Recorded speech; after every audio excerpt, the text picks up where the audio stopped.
Welcome to LOA Today. Walt Thiessen, life coach Tom Wells, and our Doctor of Thinkology, Alyx King, here on this Friday, February the 1st, 2019. It is 8 a.m. in New York, 5 a.m. in Los Angeles, 1 p.m. in London. Sydney, Australia is at midnight, but wherever you are in the world, thank you for tuning in for another episode of LOA Today, your daily dose of happy. And I can tell my co-hosts are happy today because even though I have to go through that process every morning of setting everything up and hitting all the buttons, it's not an easy thing. It takes a little time. They just sit there and smile and laugh and make jokes. That's how I know they're in a good mood. They're in a good place. That's great. How you guys doing, Tom? What's happening? I'm just trying to figure out some questions for today because Oh, that's right. We have to do questions. Yeah. yeah, Well, this is we also questions. yeah. Huh? We also encourage our live stream listeners to come up with questions Well, too. of course, yeah. My So we questions are also come just up with second to my live listeners. Our Absolutely. live listeners. Yeah. Yeah, that's part of what we've been doing lately is coming up with our own questions just in case there's a dearth of questions. And I have to say, we've been coming up with good ones. I mean, Alyx, you've been really putting some effort in on those. I know in particular Tom has as well, and it's paid off. Look at the episode later on, after we're done to record it, not just record it, but to edit it and then post it online. I find out, wow, we came up with some really darn good questions. So, I mean, I presume you've been doing your homework too. Always. Who, me? Alex. Yeah, you. No, I've been in bed trying to figure out if I'm warm or cold, because that's what I've been doing. Oh. Well, that's not terribly surprising, I have to admit, because we're in the middle of a major cold spell. Very, very cold. I don't know about you, Alex, but neither one of us have gone out of the house in the last couple of days because it's just too darn cold outside. Nope, Wow. didn't move. I went out yesterday. I had on a down jacket and 2 other layers, yeah. And it was 45 degrees. Yeah, it was cold. 45. Whoa. Ooh. That's warm. What are you talking That's about? warm. Oh, you guys. That's almost 50 degrees. That's bad warm. I know. We were I was- down in the ones, and I know. yeah. Yesterday I we were got at minus to 7. 10. -7. Whew. Wow. Oh, yeah. That gets you noticed from your top of your head down to your toes. It's like, oh yeah, it's cold. It's cold. Well, I was It's talking happening. to my friend in Minnesota last night, and her wind chill factor was minus 54. Oh, Wow. Yeah. oh yeah. With That's wind chill. Yeah. That wind chill gets you every time. yeah. It's She well, and she lives in a log cabin and has to go out to an outhouse in order to oh no. do her thing. Oh, I have a friend like that. He lives in Alaska, and he has to go to an outhouse. Yeah. oh. She built her own house and wow. Well, now by comparison, I feel quite warm. Yeah. Well, yeah. Oh my goodness, that's cold. All right. Mhm. Well, let's see if we can get back on track with what we're talking about here, because what we're talking about is applying the law of attraction in our daily lives as deliberate creators. And I think I was kind of allowing us to go off on the tangent there because it gives us a little time to think about what questions we want to start with. So now that we've had a little time to think about it, Tom, I'm going to go to you. Have you thought of the first question of the day for us to talk about? Yeah. Yes, Walt. We have a question today from our listener in Poughkeepsie. I can't see. Leonard Nimoy asks. I can't laugh today, otherwise it starts a coughing fit. Sorry. Oh no. I'm not trying to be funny. Okay. Yeah, okay. Okay. If this thing called the universe and source has always got my back and I can trust it to orchestrate my life, why do I ever have problems? Interesting Does it question. always have my best intentions in mind? And can I really trust that my life's unfolding just fine all the time? I feel like the universe has you wherever you need to be at the exact moment you need to be there. Mm-hmm. So whether it's a negative or positive, that was an experience that you were meant to experience, and it happened for a reason. So yes, the universe always has your back. So in a way, you can really kind of relax. I Yeah. mean, it's going to be okay one way or the other, even if you're going through difficult times. Mm-hmm. That's kind of cool. What do you think, Walt? Source energy is an interesting thing. And I say that because it is both energy and love and life. It's all of those, all in one thing. So the idea of source energy having my back, or the universe having my back, is the idea that there is a life form, or perhaps a collection of life forms, which I think is more accurate, that has my back. And I think there's actually quite a bit of evidence to support that. Mm-hmm. So, I mean, experientially, I think that's what you were talking about, Alyx. Experientially, we know that, yeah, things tend to work out. There are times when I say to myself, I really wish that the universe wouldn't wait till the last second to deliver what the thing is that I'm looking for, but it does. uh, when it happens over and over again, then that's when I have to do a little bit of internal examination and ask myself, Yeah. okay, well, it keeps happening over and over again. Maybe that's me. Maybe that's my thought process. Maybe that's my expectations. And unfortunately, I find that that's true. So it's, once again, it's, oh, geez, it's on me again. Yeah, all those guys are doing their job, and you're not. What's up with that? Mm-hmm. Just let it in, damn Yeah, it. right, right. So, But yeah, I mean, that's the way I kind of look at it. That it's on me in the sense that I am the person creating my own life, but I also have a cheering section that has my back and helps to deliver things to me, even when I am putting up resistances. It tries to. I mean, my guardian angels or spirit guides or whatever you want to call them, the people who are on the non-physical side giving support to me, are often trying to do it in ways that kind of get around all the little blocks I've got in place that I didn't know I have in place necessarily. Mm-hmm. You know, they call it the path of least resistance.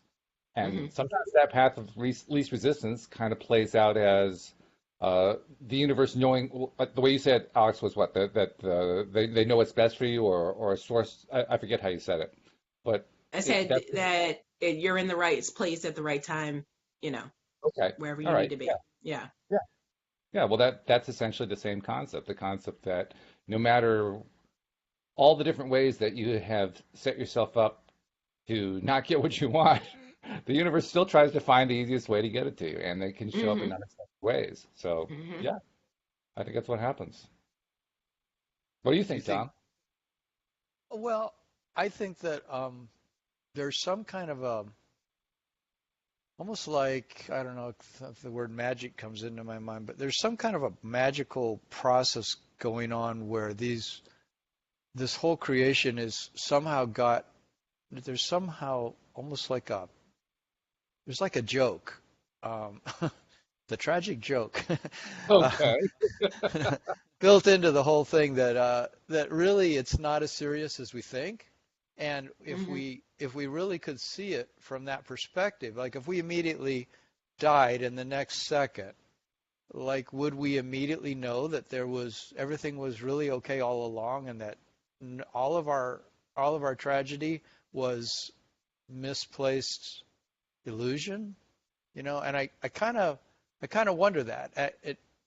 It's this whole thing of free will. I think that's what it comes down to. Like how much is if source is orchestrating everything, and source is this infinite, all knowing, all loving force, then why would I ever worry about anything? I mean, yeah, we get this conditioning that I guess it's bred into us to worry or to be afraid or to be concerned or to get angry, but it's weird. It's like maybe it's just not necessary, but we're slowly learning that it's not necessary. Mm-hmm. I don't get it. Like why would it be difficult? Other than the fact that the lessons we're learning are part of this whole 3D process of being here, and so it's a good thing. It's like the school of life. We're in some kind of a classroom here, but Classroom, okay. Well, it's like why is there mystery about anything? Why don't we seem to know? Whereas these guys we call source, all our ancestors and all those in the other unseen realm, supposedly can see, what's happening, what we need to do, and can intervene when we need intervention. And yet somehow our vibration is so important in the whole thing. But we're the ones always seeming to try to learn to get our act together so that we don't suffer. you know, it's a funny game. It's Yeah. like, what? Why is it that way? But But it's true. I mean, we have an ongoing experience where it seems so often, particularly to those of us who don't understand anything about law of attraction or deliberate creation, to the vast majority of people, it seems like we're all kind of like boats floating on a water aimlessly in no particular direction, and we're all kind of hoping something good's going to happen, but in the meantime, we're paddling like crazy. Mhm. That's pretty much what the life experience is for most people. And what we as deliberate creators are trying to learn to do is to marshal our thoughts and marshal our attention so that we can be moving in the direction we really want to go into, and to do it as effortlessly as we can, and Mhm. try and learn at the same time, like you said, Tom, to avoid I forget the word you used, but avoid the negatives, avoid the fears, avoid just take our minds off of all that stuff. Avoid the suffering. I think that's the word that you suffering, used. right? Yeah, Mhm. avoid the suffering. And that is more about mental gymnastics than anything else, I think. Mhm. Joel has often talked about the difference between suffering and struggling. Struggle being a good thing, suffering being a not necessary thing. Mhm. Um, because with struggle is when we do our best growing. Struggle is when we have the biggest improvements happen in our lives. So even though we're going through the Yeah, struggle, it's pretty right. miserable, we end up with a fabulous result at the end. But suffering is where we just not enjoy, we endure the pain, but we don't actually take steps to get out of the pain. So we just stay there, Mhm. which is pretty miserable. Mhm. It's not Yes. fun. It's not fun. Yeah, we have the option to stay in the pain somehow, and that's what's weird. I guess it's something about being on the earth, but I really don't know what it's like on the other side. Like how much those beings experience something that could be called suffering. But according to what I hear from beings like Abraham, that there isn't that suffering on that other side. Right. But I've heard from people who travel out of their body that there is suffering on the other side, and I really don't know what to believe about that. Well, But we do but know I do this. know, We do know this. We know that when we're suffering, we're in low vibration. We know that when Mhm. we're not suffering, when we're feeling good, we're in a high vibration. Mhm. So when I think about what it's like in non-physical, well, non-physical is just a pure source energy state. Okay, there's not matter going on. Matter isn't really a part of that, or whatever matter seems to be there disappears pretty quickly after it's been created. It doesn't really stick around. That suggests to me a constant high energy state. So that's why I tend to go with the first group that says that on the other side there is no low energy, there is no suffering. It doesn't really happen because you just can't be in a pure energy state and suffer. The only way you can do that is in what I would call the physical state, where vibration is slowed down. Because that's Mhm. really what matter is. Matter is energy slowed down. So the only way to suffer is to engage in matter, I think. Mhm. contrast. Yeah. Contrast. Everything in this realm requires that there be contrast. That there is light and dark, and there's sorrow and there's joy, and there's good and there's bad, as we call it. Mhm. But like Alyx was saying, we're always in the right place at the right time, exactly where we're meant to be on our path. So what's good and bad about that? I don't know. It's a big question. Suraj, Mhm. Suraj brought in his own comment. He says, I think believing strengthens your thoughts, and once thoughts strengthen, your vibration increases, and once vibration increases, you attract manifestations. Correct me if I'm wrong, he says. That pretty much sums it up, I think. I think he's got it. Yeah, pretty much. Yeah. Um, Okay. Well, this has got it started. Alyx, you got a question for us? I do not. You do not. I've been dying on the inside all week, so. Well, then go back to go and do not collect $200. But I want $200. You want $200. Well, you got to come up with a question there. So, well, I'll think through it. I'll give you a little time. I'll come up with a question Okay. for us. All right. And I'm going to kind of carry it off of what Tom is talking about.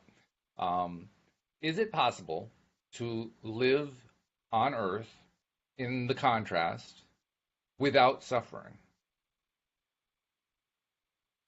Is it possible to live in contrast here on Earth as a physical human being without suffering? Is that possible? I think it might be. I think I've experienced it, seemingly for long periods of time. But does it eventually come around and I do experience suffering? I've experienced, yeah, eventually. But it seems like every day I'm working towards getting to the place where I don't suffer. And so it seems like, yeah, it's possible because I experience it all the time. But then it comes back around, there's these cycles of growth, like I remember Abraham was talking about that, is once you get the thing that you wanted so much and you finally have that level of satisfaction, then the next desire brings more contrast into your life, and then you're back in a certain degree of angst that then you solve again, or you find your way through that, and then you have that satisfaction again, and then that elevated state brings another level of contrast. And so it's like it's the way growth takes place. It's the struggle. But whether or not you suffer with it, they say once you get to step 5 of understanding of life, you don't suffer any longer because you see contrast as a necessary part of it all. And so you embrace contrast. When it comes along, you don't take it as a sign that you're screwed up or your life is messed up. Or, you say it, oh, more contrast. All right, bring it on. So maybe you can get to that place. And I know I'm that way with lots of things, but I'm not always that way. I'm learning. Okay. Step by step every day. What's your answer, Yeah. Walt or Alyx? Either one of you. Alyx, what's your answer? I agree with you, Tom. I think that, well, I don't know. I agree to a certain point. I feel like everybody suffers, even a little bit, but it's for a reason, like to learn a lesson or whatever. Like everything happens for a reason or a season, and whether that be struggle or suffering, that's up to you to make the decision and how you come back from that. Yeah, I like that last bit especially, because when I asked the question, in my own mind, the answer was yes, you can live life without suffering. And the reason I say that is suffering is a decision. It isn't something that happens to us. Feels like it happens to us very often, but it's not imposed on us, is what I'm trying to say. It's not like we're forced to suffer. We could probably go to extreme examples and find somebody who was unjustly imprisoned by some horrible human being and abused every day and so forth, and say that they had to suffer. They didn't have a lot of choice. Okay, yeah, we can go to an extreme case. But for most people, no. For most people, it's a choice. Most of the time, most people get to decide whether or not they're going to suffer under any kind of adverse scenario. And because it's a choice, it means we can choose not to. It means we can choose to look at it differently. It means we can choose to experience whatever it is that we're experiencing without thinking about it as, oh, God, I have to go through this. This is awful. I'm so tired of this. I'm so frustrated. I'm so angry. I'm so pissed off. We don't have to go through that if we don't want to. Right. It's up to us. We get to decide how we're going to react to a situation. So, there are always extreme exceptions to any rule, but I would say the rule is, no, you don't have to suffer. Yeah, you can go through life without suffering. It's purely a decision. And does it take time to learn how to activate that decision? How to carry it out? Yeah, it does take some time to learn that. But we can still learn it. And that's the good news as far as I'm concerned. We can learn it. We can learn to actually find the silver lining in any circumstance. We can usually Mm-hmm. find something good going on no matter what's going on, no matter Mm-hmm. how impactful, no matter how depressed we are about it, no matter how angry we are, no matter how chronic the situation seems to be. We can, if we choose to, we can find a way around it in our minds. And when we do that, we stop suffering. And we can find a way through it through our bodies, through our feelings. We can find a way to process the underlying emotion that we would call the suffering. We can go into the anger, we can go into the sadness, we can go into the fear and find out that it's just energy that's moving in us, and it doesn't have to have a story attached to it that means catastrophe. And again, that's using the mind also.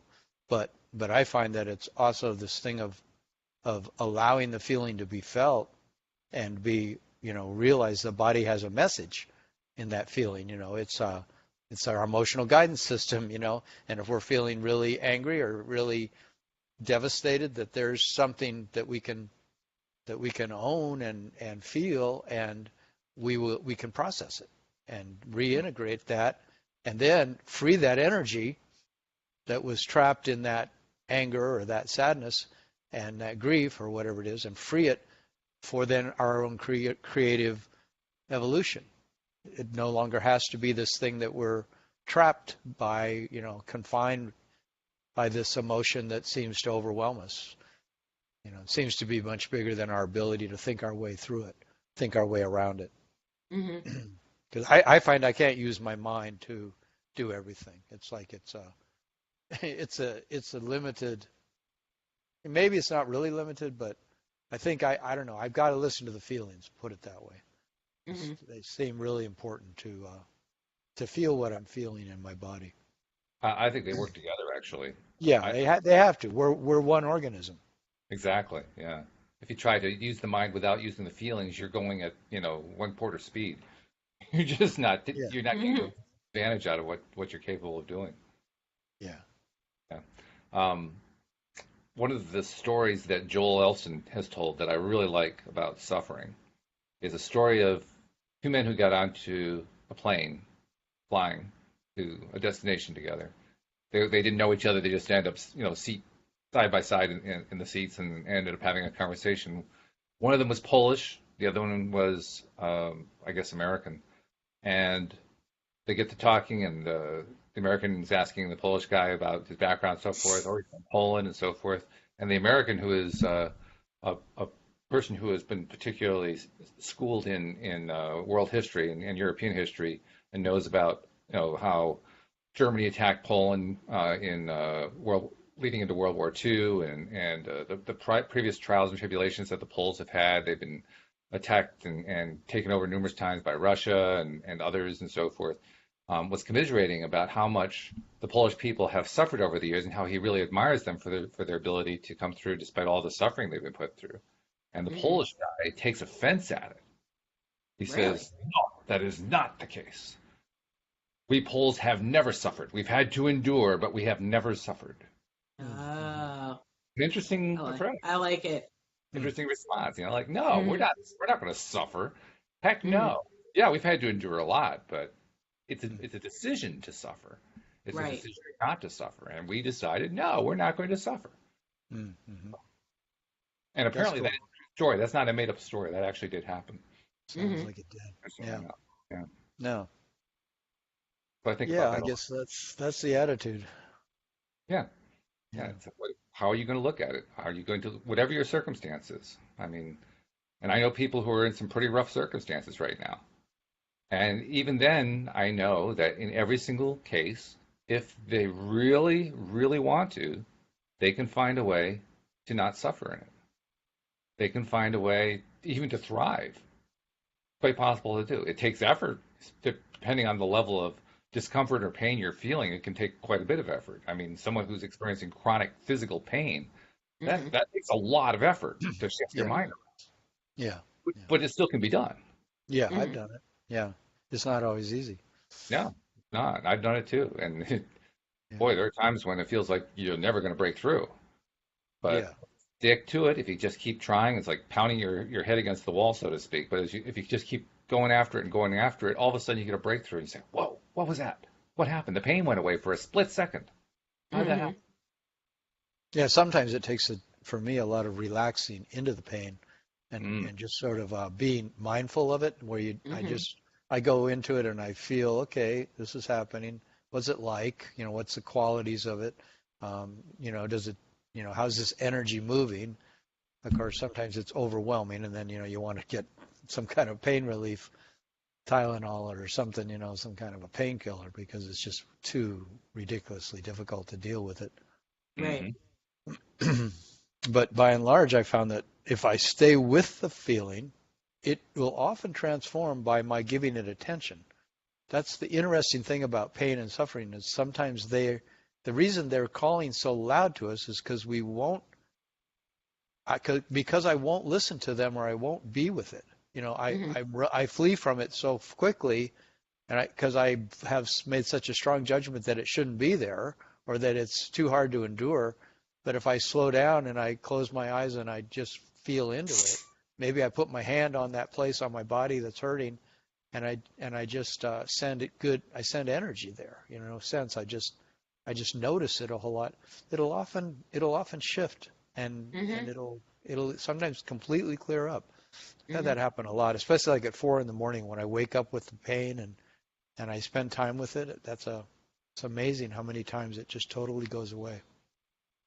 It's an interesting point because very often when we're feeling any kind of pain, whether it's physical or mental, we're doing so largely because we're trying to shield ourselves and turn away from it and pretend that it's not there. Mm-hmm. And as you point out, sometimes you have to kind of stare it in the eyes, kind of stare it down a little bit. And when you do, you can learn things about it. You can learn things about what it's trying to tell you. A lot of people say that when you're feeling pain, it's a signal. It's a message that your body is Yeah, trying to send to you. yeah. Mm-hmm. And I ask it a lot of times. What do you want? What do you want me to know? Like why are you here? If you're part of me, and if I'm creating you, or it's what is it? Like what do I need to understand to have resolution of this pain? Because they say it's the last place that something shows up is in our body Mm-hmm. of a message that we need to get. It's something that we need to understand, and that's why it finally shows up as a disease process, or finally shows up as a broken arm or whatever it is. It's because something that we're not listening to, something that we need to learn, but it's trying to get our attention. The hmm same way as if a person shows up in our life who's giving us hell, or really difficult person to deal with, it's like it's a reflection of something in us that we need to pay attention to. Yep. Mm-hmm. Yeah, that's true. I'm reminded of what Abraham tells us on the subject. They talk about how whenever we're feeling a negative emotion of some kind, it's invariably because our inner being, my inner Walt, as I like to call it, my inner Walt always views everything going on in my life in a positive way, Mm-hmm. from a positive perspective of some kind. And when we're feeling a negative feeling, it means that literally we are in disagreement with what our inner being is feeling. We're feeling different. We've come to a different conclusion. We're thinking about it differently, and so we experience it as a negative feeling. Mm-hmm. And when I look at it that way, then I realize what we're really doing every time that we feel negative about something, whether it's just physical pain or something that's unpleasant in our lives or something that's not working out right or frustrations or angers or whatever it might be, we are in essence going against whatever the flow of the universe is sending our way. We're saying, no, no, no, no, no, I don't want that. No, no, no, no, no, no, no, no, no. Mhm. And it's our no, no, no, no, no, no, no that is making us feel miserable. Mm-hmm. So once again, we get to choose. We don't have to suffer if we don't want to. We just need Right. to change perspective. Now, Yeah, it's not always easy to know what to change the perspective to. That's where the challenge can come in. You have to know where to change. Mm-hmm. That's where you have to get better at. That's what I've been working on, learning on how to kind of connect inside. Where, okay, so what does feel good? I know what doesn't feel good. Now what does feel good? Yeah. yeah. Or journaling and looking or asking for a dream that'll show me what is it I need to learn from this situation, or Mm-hmm. going to a coach or a counselor, a therapist, and and looking into it, find out what is this thing all about? Why am I stuck in this place I've been stuck for 10 years? It's like you finally can unravel that and see, oh, this is a deep old wound in me that I've never really faced and acknowledged, and finally I'm going to face it and acknowledge it, and sure enough, then movement starts happening and the stuckness goes away and we find ourselves in a brand new day and things changing. And yeah, all of it's possible. And journaling, that's one reason I journal, because I go sit down with something that's bothering me and I start to try to take it apart, like what is it that I'm doing here? How is it that I'm thinking, and how could I be looking at this in a completely different way? You know, but sometimes there's a feeling thing going on, and I can journal as much as I want, and I won't get to the feeling. The feeling has to be felt. I had a session yesterday with a therapist, and man, so many changes happened in that session by just going into the feelings and really seeing what was going on in my body and just going through it and watching the whole process. And I really literally watched it change in my body. This really intense feeling in my abdomen finally moved down into my pelvis area, and when it did, it mellowed out in a really interesting way. And when it mellowed out and went down into the pelvis, then another energy moved up into my chest and my throat, and it was like this hollow tube that opened up that was like a light summer rain, and all this intensity that had been in my abdomen became diffused into everything from my pelvis up to my neck, and I felt so much better. It was like it all felt integrated. But it took a whole hour-long session to get there. But it was a process, and it was intense process. But just by staying with it and watching the energy, it sort of did its thing and reintegrated in me. And I think that's one way that change happens. It happens in a pre-verbal or non-verbal way. Sometimes it's not all done with our heads, I don't think. I think a lot of it is done in the body. The body is incredibly wise, and I love that some people say the body is your subconscious, the body is your unconscious. And if you listen to it and feel into it, you'll get all the answers you need from your body itself, without even having to have an understanding of it. You don't have to have an intellectual understanding in order to change. Right. Although it's certainly helpful sometimes to understand something about what modern research is discovering about how the body works. Like, for instance, the idea the mind and the body, the brain and the heart are heavily interconnected, and that there are actually more neurons in the heart than there are in the brain, which is kind of mind-boggling. And they're finding the same thing about the intestines. That there's tons of brain cells, so to speak, in the intestines. And so when you have a gut feeling about something, now they're proving even neurologically that it makes sense. That your gut feeling is, and that's where. And then I've read a thing recently that said that they're finding these neuronal cells exist throughout the entire body. And so maybe it is not confined to the heart and the guts and the brain. It's really, we tend to divide everything up. Ever since science started to analyze break things down into parts, but really these are holistic systems that were created in a completely beautiful way to all work together, and the dividing it up is sometimes where we get confused. We're trying to put things into boxes that don't belong in boxes. Yeah, that can happen for sure.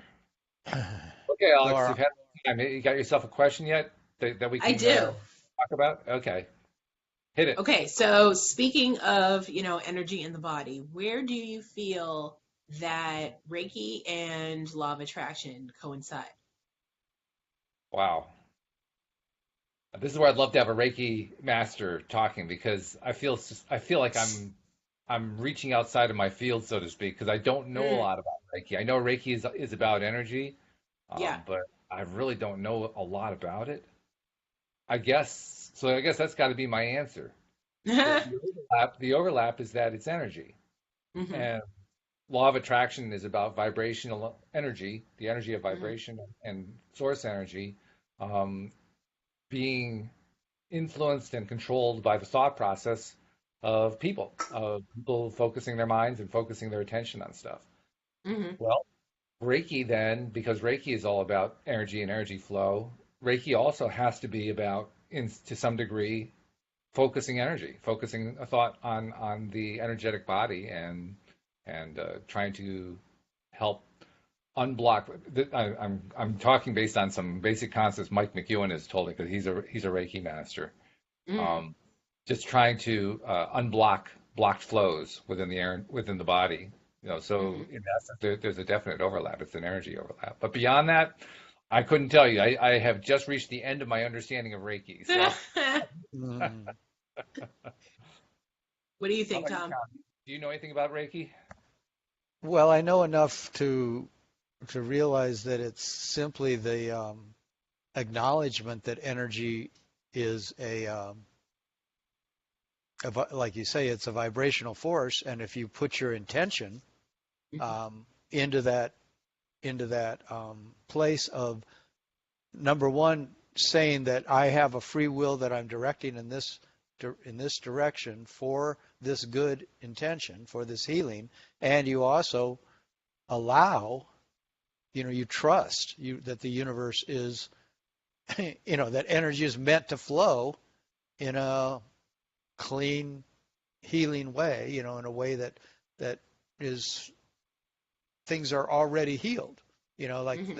and you're acknowledging the cohesiveness. You're acknowledging the cohesiveness of life, that like it's like how the whole body hangs together so well into organs and over 100 trillion cells cooperating in every second. Well, Mm-hmm. then, Reiki is just saying, I'm putting the energy in that cooperative place, and therefore there is a power in directing energy. There is clearly a power in doing that. I mean, if qigong masters can heal, change things 4,000 miles away, Mm-hmm. when they're in a lead-lined chamber at Stanford University, and there's another lead-lined chamber in Philadelphia where there's 6 little petri dishes of cancer cells, and the guy in Stanford says, "We want you, Qigong master, to kill all the cancer cells in Philadelphia in the lead-lined chamber there, from the lead-lined chamber you're sitting in Stanford," and the guy can do it instantly. It's Mm-hmm. like, well, then what is what is energy? That's Reiki right there at a Yep. distance. Mm-hmm. How about you, Alyx? What do you want to say about it? I believe that they're one and the same. I agree with both of you that it's mainly about concentrating energy where you need to focus it. So, yeah, that's basically it. That it's incredibly powerful to do so. Yeah. Yeah, it is. Have you guys seen the video that came out of China Yeah. where there was the woman who had the huge tumor, Tumor. Hmm. and they No. brought, I don't remember Yeah. what were the experts. They were not medical experts. They were They were experts in something. Qigong masters. Were they qigong masters? Is that what Yeah. they were? Yeah. The Yeah. same thing. Yeah. Yeah. And they had an ultrasound monitoring the abdomen of the woman, Mm-hmm. and really see as the qigong masters were doing their stuff, you could see the cancerous portion shrink, shrink, shrink, shrink, shrink, shrink, shrink, and then disappear Yeah. That's on a live crazy. ultrasound. I mean, that was just insane. I'd never Well, seen that. Lynn McTaggart, Yeah. Hmm. and she's this journalist who's written a number of books about the power of quantum physics, and she's now going around the world putting on her big, what do you call performances? Well, um, conventions where she'll have like hundreds of people in a room, and she'll have them concentrate on an image on a computer screen of a live experiment taking place in conjunction, say, with a experimenter at the University of Arizona who works with paranormal kind of stuff, and they'll have like a plant on the right and a plant on the left, and they Mm-hmm. want to change something with the leaf on the plant on the right, and the one on the left is maybe that's the double blind one that The they're not going to control. put their attention, the control, and Mm-hmm. and they'll get these people in San Diego to change, or in, back east somewhere to change this leaf of this plant in Arizona. These 800 people in the room they can literally watch in real time as the people in that room concentrate on changing that leaf in a certain way, and they'll watch it happen. And she's doing this all over the world with more things than leaves, and Mm-hmm. proving scientifically, they're doing these studies to prove that the power of the mind, and when they do those same studies using Reiki masters, or Aikido masters, or Qigong masters, they can get even quicker and more powerful results because those people are trained to use their mind that way. Right. So it looks like if all of us would train to use our minds to send healing energy, that all kinds of things could be changed, including the weather. And so there's like a lot of possibilities exist that we don't realize that we have powers. So what the website is, but Lynn McTaggart has at least one, maybe two websites that update every single week with Oh, who the latest group of people are that they're using their entire community to help heal. And these are uh-huh. people Mm. who they're going through like stage 4 cancer, and they have these obscure medical conditions that are extremely debilitating, and Mm-hmm. have a short time to live and so forth. And they're using all this group energy to help these people heal. Now, I don't know what the actual success rate is. I haven't seen anything published about that.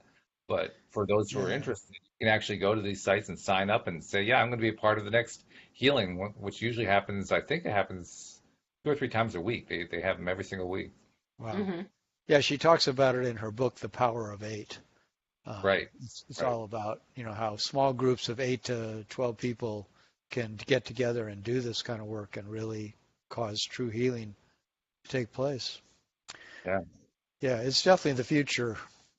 Mm-hmm. Well, the future is in the present, apparently. Yes, well, of course, Mm-hmm. it's never really, there's never really such a thing as the future or the past. They're always existing right now, for the way I understand it. So, Exactly. Yeah. Yeah.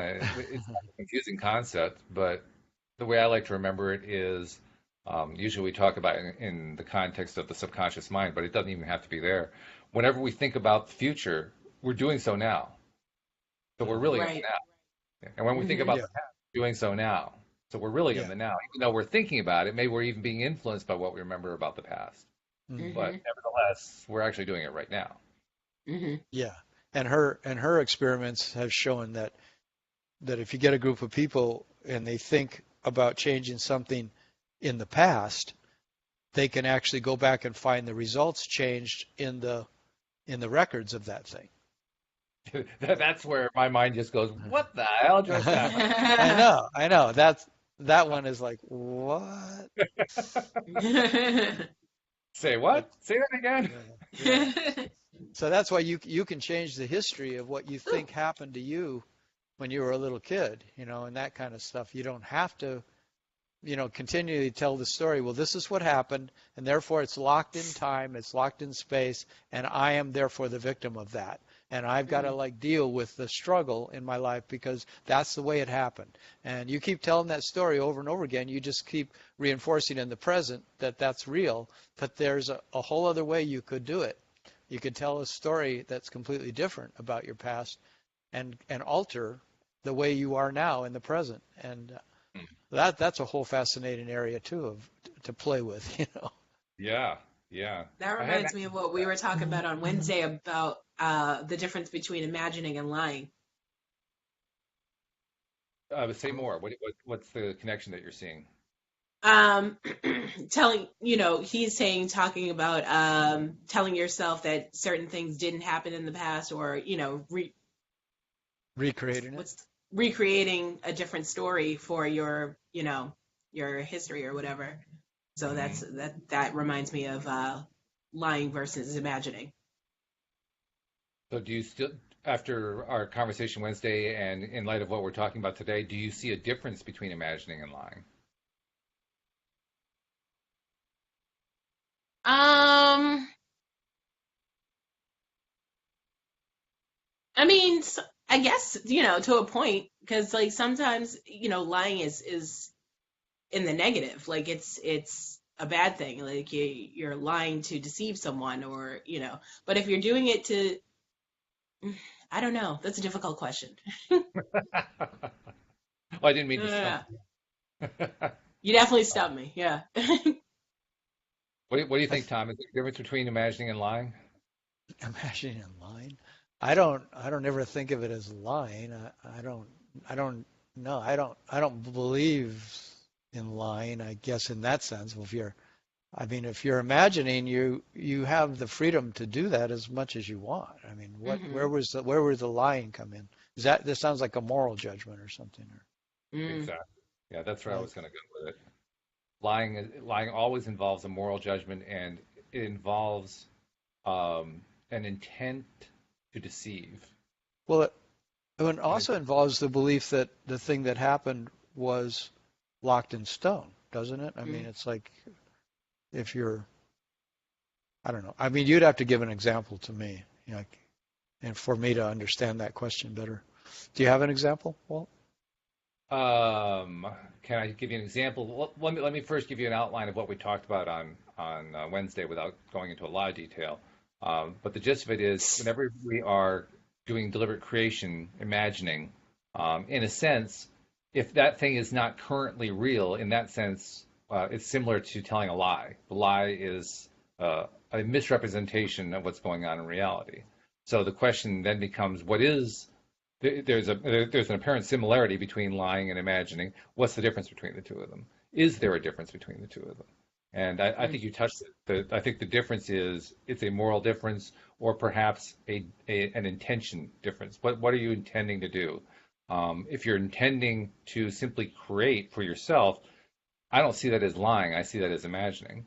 But Hmm. if you're trying to pull the wool over somebody's eyes, if you're trying to convince them that something isn't true so that you can get something out of them, so Hmm. that you can have some sort of an advantage over them or something like that, now you've Hmm. moved beyond the realm of pure imagining, and you've gone into the into the realm of trying to deceive somebody else, trying Right. to fake somebody else out. And that's where I Yeah. think imagination becomes lying. But it's a little bit arbitrary. It's not there's not a Hmm. clean line there. There's a gray area there. No, my understanding is that every moment is brand new, and everything is being created again over and over and over by our expectations, by our belief system, and the feeling that we've got going on in our body is keeping everything whatever we think is happening. Like what is being actually determined second by second by second by second. So there's always the option of changing what is. So it's Hmm. never like Abraham always says, "What is old news." Hmm. Yes. It's like why science is always so confused because it's always looking at what is and what was in order to try to prove something. Whereas in reality, the way creation exists, it's brand new every moment. There's nothing Hmm. that can be because it's all made of energy and it's all made of light and there is no actual particles except what the observer decides is true. And so in that regard, every single second, the only reason that everything's being experienced the way it is because there's enough observers that are saying that's reality. Hmm. That's what is. But everything is malleable, Hmm. really. But I feel like in a way, like we are all wizards who don't yet know our power. We're all Reiki masters and Qigong masters who don't know our power. Hmm. And only a handful of us are studying to the degree that we're good at it, and we know how to change matter to where you could change 6 petri dishes, instantly from 4,000 miles away or three, whatever. You know, how does that happen? It's like it's that a person's ability to to believe and send that energy that could change something like that. So everything is that malleable. Hmm.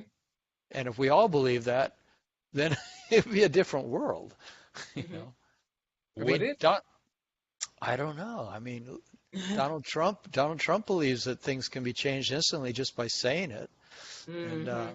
he Yeah. gets away with it a lot.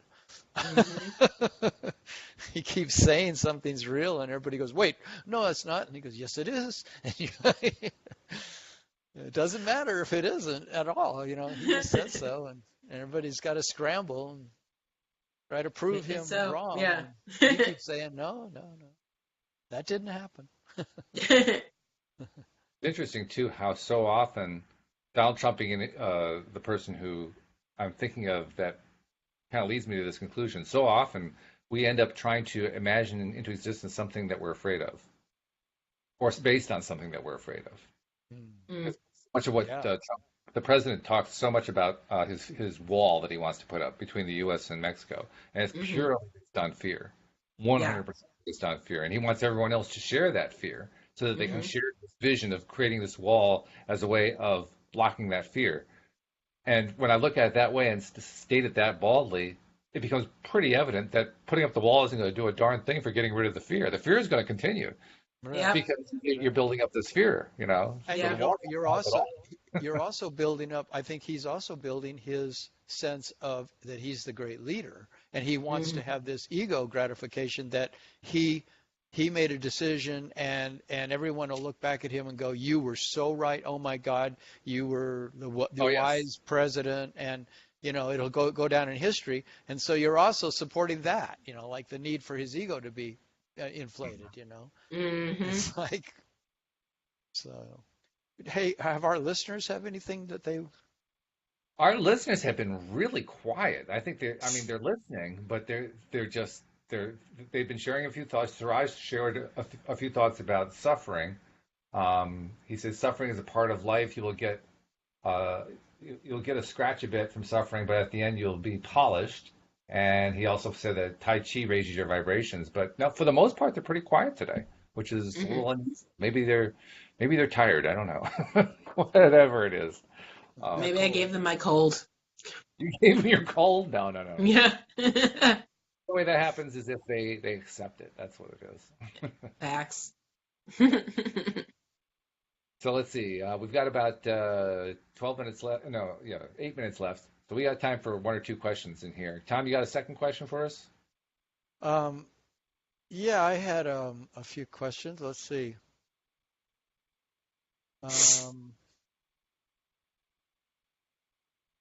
How do you know you're following the right? Well, I guess we sort of answered this. How do you know you're following the right path at any given moment? And is there such a thing as being on the wrong path? But we talked about that, how in a way, you're always at the right place at the right time doing the right thing. Yeah. But sometimes, like if I'm going through something, it's very hard for me to sometimes accept the fact that I'm not quote unquote wrong in my thinking, like I'm going in to get checked for the possible problems with my prostate gland, and it's really easy for me to think that my fears about that are wrong, or that I don't want to have those fears, and so it's like there's a right way and a wrong way to think about that. But I guess it's not really right and wrong in terms of morality. It's whether or not I'm serving my own best interest or not to think a certain way. But I don't know if that's really a question for you guys. Do you have any thoughts on what I just said? Or So broad, I'm not even sure where to begin. You got any answers there, Alyx? I'm going to refer back to what I said earlier about the universe having us exactly where we need to be at the exact right time. So I don't think there is, I guess you could feel good or better when you're on the right track, but I don't think there is a right track. Like I said, you're where you're supposed to be. Is there a thing of like, if you feel good, you're on the right track, and if you feel bad, you're on a track that's not going to serve you as well? Will your life always work out if you always ask yourself, well, what feels better? What feels better? What feels better? Oh, I think so. Yeah. In fact, I like to refer to the movie The Secret, where Neil Donald Walsh, the author of Conversations with God, was one of the presenters, and he talked about how we have this question, and they actually show an old style blackboard behind him. He says it's like there's this blackboard in the sky, and they have a blackboard against the sky background. And as he's talking, there's an invisible chalk that's writing on the chalkboard, on the blackboard. Mm. And says, the blackboard says, Neil Donald Walsh, a handsome guy who, and then there's an underline, and that underline is supposed to represent what you're supposed to be doing with your life. Except that there's no blackboard in the sky. Right. Which means that your life is, and your right direction is whatever you say it is. I love that. I love that. There is no outside direction saying this is your right path. It's all inside. You're the one who gets to decide what your right path is. For me, my right path is whenever I'm feeling good. I'm not on my best path when I'm not feeling good. And so I'm eager to do whatever I can, to take whatever steps I can take in order to get myself back on my right path, the one that's right for me, the one and yet when you're not feeling good, it's also your system is giving you a message, right? Yes, like we said before. And you're not wrong for. I mean, in fact, that message can be a very powerful thing that'll lead you to a more holistic way of living your life, a more fulfilling way of living your life, because you acknowledge that, wow, I don't feel good. Why don't I feel good? And then you start looking at that and you own it instead of, just obliterating it or trying to run away from it. You accept it, you make peace with it, and then transformation can take place in a holistic way. You've integrated it rather than fled from it. So the question you're raising is, did I ever really leave the right path? Was I, even when when feelings went wrong, was I still on the right path? Yeah. Right. And how you dealt with that could either cause it to be repressed and then have to show up later again in a stronger way, or you actually process it and it doesn't, and then it's gotten the love it needed, and it doesn't have to show up by rearing its ugly head again. It's because it's been listened to, And I think that's the important thing with law of attraction, is to not spiritually bypass the messages that our body's giving us. There's always beautiful intentions behind everything that's showing up, but sometimes we have to sit back, close our eyes, and say, well, what is this thing trying to tell me? If this is, if I'm feeling so depressed, or if I'm feeling so sad, what is it that I need to listen to here? Instead of, how can I get happy? How can I get happy? How can I get happy? So it's a dilemma. I wonder about, like how quickly do you flee something that seems like a difficult emotion to try to just cover it over with, I'm going to go watch a funny movie, or I'm going to go outside and go for a walk because I can't stand to feel this way. And it seems, well, of course you go outside and go for a walk, because why sit there and feel horrible? Interesting. You're describing that as if it were a choice A or B. To me, it's both. Yeah, agreed. I mean, I don't really want to just go take a walk and never actively look at what the thing is that I'm dealing with. Right. Okay. What I'm just thinking that sometimes I have done that. I mean, I think people sometimes do. They just want to obliterate the thing that's bothering them by, just changing everything in the way they think and changing their activities so that they don't have to face the thing that's bothering them. But you're saying that, you embrace both. I mean, I think that facing the thing is part of how you change your thinking about it. Yeah, I do too. Because otherwise you don't know which direction to face. If you don't know what the thing is, how do you know where a way is? Which direction away if you don't even know what the thing is? Right. Yeah. So of course you have to look at it to some degree and make peace with it. Yeah, the more closely you look at it, I mean, I think actually the harder part is not so much looking at it; it's trying to understand what it's telling you. To me, that's the harder. Just trying to get an idea of what the message is. Yeah. And until I get the message, until it's clear to me what that message is, that's when I feel my greatest frustration. That's when I'm suffering the most. That's when I'm not enjoying it at all. That's the part that's miserable. And so sometimes I will take that walk. Sometimes I will take the steps to get away. But ultimately, I do want to know what the message is so I can process it and let it go. Yeah. Mm-hmm. Yeah. I mean, that to me is the most important part. Because letting go, that's how I get back to that happy state that I want to be in. All right. Yeah. So. Well, okay, good. This has been good conversation. That was another hour filled up with this was some very esoteric philosophical stuff. It's always good to never but this has been good. So thank you guys very much. And Alyx, I will talk with you next on Tuesday, I believe. Tuesday. Yep. Tuesday afternoon. And Tom, we'll talk to you next Friday. Tom's going to have a whole bunch of new questions set up for us next week, right? Oh yeah. You can count on it, right? Try to get some that maybe are more practical and not as esoteric. Who knows? I like philosophical stuff. Yes, we got that impression, and it's good stuff too. It really is. So Yeah. thank you guys Yeah. both very much. Thanks to our live stream audience. We'll see you all next time here on LOA Today. Goodbye, everybody.